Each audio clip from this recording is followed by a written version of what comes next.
ब्रह्मचारी मतलब आग, ब्रह्मचर्य मतलब आग। आप सच्ची समझो आग। पैर ऐसे पड़े जैसे आग में पैर पड़ते। आग में पैर कैसे पड़ते? ऐसे ब्रह्मचारी चलता है।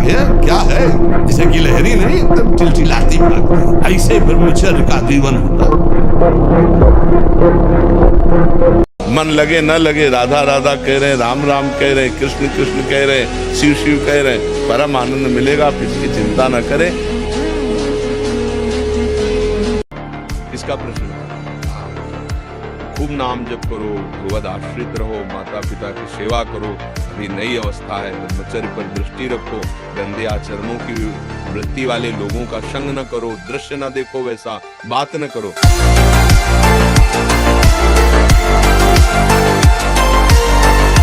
ब्रह्मचर्य बहुत बड़ी हमारी निधि है। ब्रह्मचर्य संपूर्ण विद्याओं को प्रकाशित कर देता है। ब्रह्मचर्य समस्त वैभवों का स्वामी बना देता है। ब्रह्मचर्य समस्त दुर्भाग्य को मिटाकर सौभाग्य प्रदान करता है। ब्रह्मचर्य संपूर्ण उन्नति का बीज है।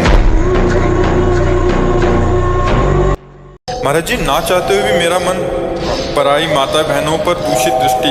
ऐसा हो ही नहीं सकता बच्चा। हम ना चाहे और फिर मेरा मन ऐसा कर दे, ऐसा अपनी बहन पे जाता है। क्यों? वो भी तो स्त्री है। जैसे अपनी बहन तैसे दूसरे की। हमारी बहन को कोई गंदी दृष्टि से देखे तो कैसा लगेगा? हमको अपनी आंखें संभाल के रखनी, दूसरी बहन बेटियों की तरफ गंदी दृष्टि नहीं देखनी। अब आप लाख कोशिश करेंगे तो आपको बार बार मन प्रेरित करके परास्त करने की कोशिश करेगा। आपको ऐसी स्थिति पैदा करेगा कि आप फिर उसी क्रिया पे आ जाए। पर एक बार हिम्मत करके आपको जलना होगा, तभी आप बलवान हो सकते हैं। बिल्कुल ठीक समझना।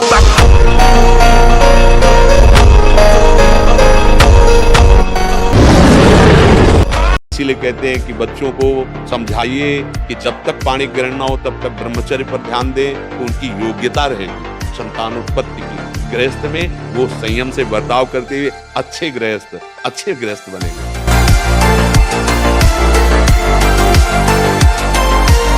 ये जो ब्रह्मचर्य का नाश करते रहते हैं ना, उनकी मेधा शक्ति क्षीण हो जाती है, उनकी स्मृति शक्ति क्षीण हो जाती है, स्वभाव में चिड़चिड़ापन आ जाता है, दिमाग में ज्यादा मतलब बल लगाने की सामर्थ्य नहीं रह जाती। अगर बार बार कोई प्रश्न उत्तर करे तो एकदम, तो इसलिए बहुत थोड़ा सावधान।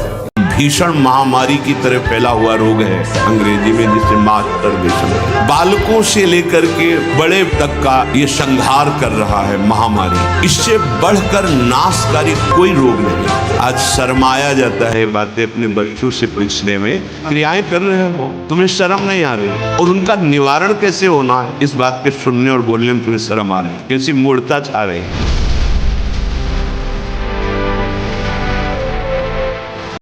सच्ची मानिए, सारे संबंध झूठे हैं। तुम किसी के काम लायक हो इसलिए तुम्हें कोई प्यार कर रहा है, और अगर काम लायक ना हो तो यहाँ आप देख लो कोई प्यार नहीं कर रहा। अब ये बच्चे की अवस्था है। इस समय तो बिजली जैसा पावर शरीर में, 18-20 की अवस्था मतलब समझते हो, तो उद्दंडता की मूर्ति और हर समय एक शरीर में दिव्य तेज, दिव्य कांति, दिव्य उत्साह।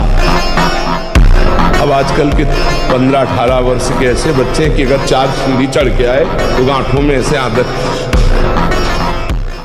और ब्रह्मचर्य के लिए व्यायाम अति आवश्यक है। जैसे बिल्कुल सीधे देहाती व्यायाम, दंड बैठक। आज जो चेहरे पे चमक नहीं है, आज जो शरीर स्वस्थ नहीं, तो क्या भोजन नहीं खा रहे? क्या नहीं, सब खा रहे, पर व्यायाम नहीं करते, संयम नहीं। इसके कारण न चेहरे पे तेज है, न बुद्धि में प्रकाश। बुद्धि चतुर है और उसमें ज्ञान का प्रकाश नहीं है। खूब खा पी रहे हैं पर शरीर में बल नहीं, अध्यात्म बल नहीं, क्योंकि काम आदि ने शरीर को नष्ट कर दिया। मान लो आप रात्रि में 11, 11:30 बजे या 12 बजे सोते तो 5 घंटे। अगर आप दिन में नहीं सोते तो 6 बजे तक उठे। सूर्य उदय हो रहा हो, आप सो रहे, चाहे गृहस्थ हो चाहे विरक्त हो, आप बिल्कुल नष्ट हो जाएंगे। आपकी आयु नष्ट होगी, आपकी बुद्धि भ्रष्ट होगी, आप ब्रह्मचर्य रह नहीं सकते।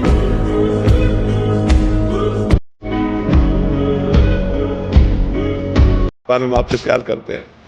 कोई ऐसे कहे ना कि भगवान हम आपसे प्यार करते हैं, तो वो इतने कृपाल है कि झूठे से कह दो कि नाथ मैं आपकी शरण में हूं तो संभाल लेते हैं। और कोई सच्चाई से शरणागत हो जाए तब तो क्या कहना, फिर तो निहाल ही कर देते हैं।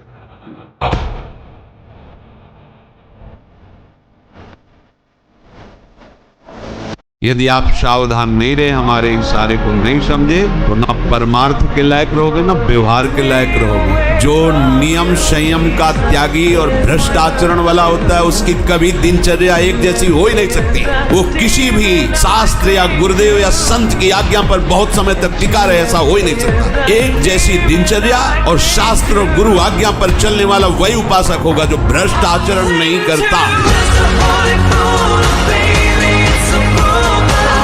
मन, प्राण तथा ये ब्रह्मचर्य, ये तीनों एक ही है। जिसका ब्रह्मचर्य ठीक रहे, स्थूल प्राण होने लगते हैं। पहचान है ऐसे भैंसे की जैसे श्वास निकलती है, जब सोते तो बड़े भारी ऐसे घोटे शोरगुल होता है, स्थूल प्राणों का लक्षण है। जिसका ब्रह्मचर्य ठीक, उसके प्राण सूक्ष्म हो जाते हैं और मन शांत होने लगता है।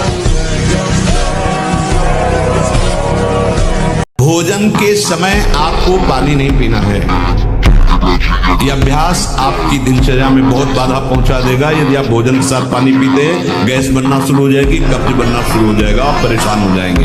अगर आपको भोजन में पानी की आवश्यकता लगती है तो आप आधा घंटे पहले थोड़ा पानी पी लीजिए, भोजन के आधा घंटा पहले, और भोजन के समय बिल्कुल मत पीजिए, और भोजन के आधा घंटा 1 घंटा बाद आप तक के पानी पी लीजिए, उतना जितना श्वास और भजन करने में परेशानी न पड़े। खड़े खड़े पानी नहीं पीना चाहिए। रात्रि में सोने के समय गर्म दूध नहीं पीना चाहिए। हम तो प्रणाम करते हैं उन गृहस्थों को जो गृहस्थ होते हुए ब्रह्मचर्य का नियम वृंदावन में लिए हुए। एक तो परिवार अमेरिका में है, सब सुविधाएं, बड़े ही सरल सात्विक वृत्ति से हितधाम में कसम खाई थी ब्रह्मचर्य की। हम दोनों मिलकर के कसम खाते हैं कि आज के बाद ब्रह्मचर्य रहेगी। कैसा जीवन। कुसंग के प्रभाव से एक 12 वर्ष के बच्चे से पूछा, तुम्हें कैसे ज्ञान हुआ ये?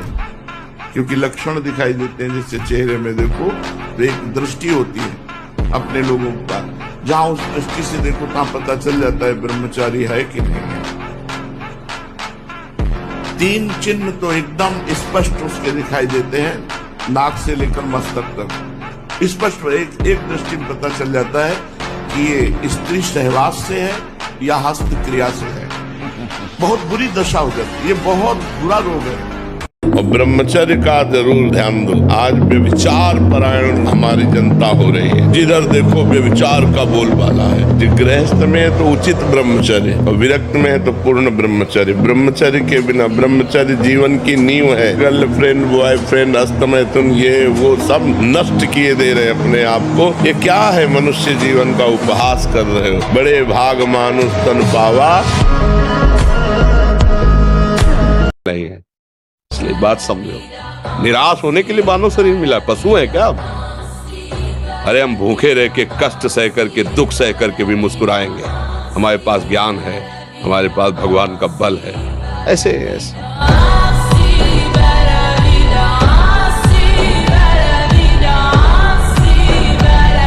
यदि छंतु ब्रह्मचर्यम चरंती, जिनकी इच्छा एकमात्र भगवत प्राप्ति की है, उनको क्या करना होगा? ब्रह्मचर्य का पालन करना। प्रत्येक इंद्रियों का निर्विषय हो जाना वास्तविक ब्रह्मचर्य है। कोई गर्व न करे महीना 2 महीना ब्रह्मचर्य रह के कि मैं काम विजयी हो गया। भगवान शंकर की समाधि भंग कर सकता है, तुम तो जीव हो, वो शिव है, वो शिव हैं, उनकी समाधि भंग कर सकता है, तो जीव हो।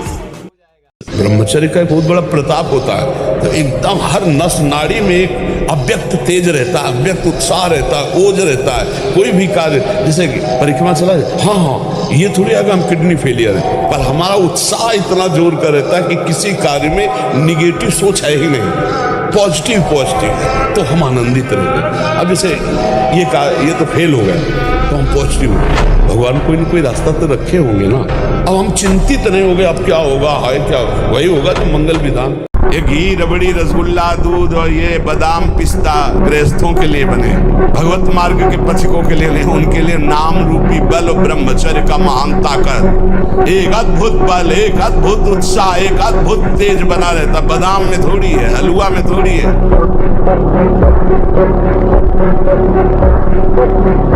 और जब स्नान करें तब ठंडा जल नाभि के ऊपर यहाँ से 2-4 लीटर ऐसे धीरे धीरे ठंडा जल डालें ऐसा।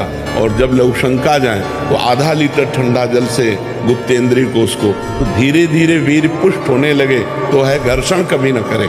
अगर हस्तमैथुन का घर्षण करेगा भूल से भी तो फिर ठीक होने वाला नहीं। और ये इतना बुरा है कि अगर शुरू हो गया तो उठने लायक भी नहीं रखता। ब्रह्मचर्य अत्यंत आवश्यक, जिसे आप खिलवाड़ समझ रहे हो, ये बहुत बड़ी हानि है। जिन लोगों को ऐसा लगता है कि ब्रह्मचर्य छीण करके हम घी दूध पी करके या स्वर्ण भस्म मकर ध्वज और क्या क्या, भाई ये सब उसकी पूर्ति नहीं कर सकते, ध्यान रखना।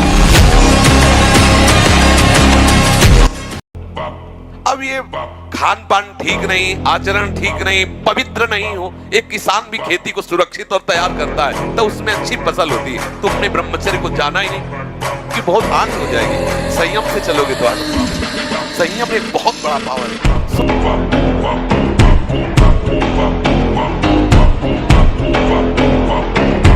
इसीलिए कहते हैं कि बच्चों को समझाइए कि जब तक पाणी ग्रहण ना हो तब तक ब्रह्मचर्य पर ध्यान दें, तो उनकी योग्यता रहेगी संतानोत्पत्ति की। गृहस्थ में वो संयम से बर्ताव करते हुए अच्छे गृहस्थ बनेंगे।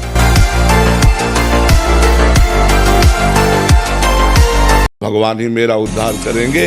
और कृष्ण कृष्ण कृष्ण कृष्ण राधा राधा राधा, और पाप कर रहा है, वर्तमान में पाप कर रहा है तो भी उसकी दुर्गति नहीं होगी। भगवान कह रहे उसे साधु मानो, मैं उसको साधु बनाऊंगा। करो सब।